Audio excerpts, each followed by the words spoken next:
Hazrat Ali radiyallahu anhu said, "We did not write anything from the Prophet sallallahu alaihi wasallam except the Holy Quran and this scripture."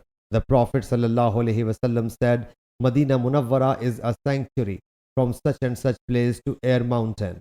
Whoso introduces an innovation in it or gives shelter to any innovator, there should be the curse of Allah Jalla Jalaluhu, the angels alayhimus salam, and all human being upon him.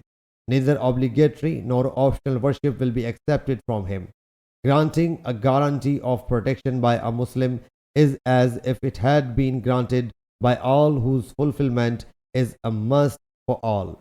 Whosoever disgrace a Muslim, there should be the curse of Allah Jalla Jalaluhu, the angels alayhimus salam, and all human being upon him. Neither his obligatory prayer nor his optional prayer is approved.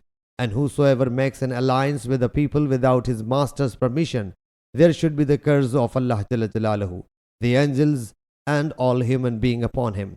No obligatory or optional worship will be accepted from him. Sahih Bukhari Hadith number 3179.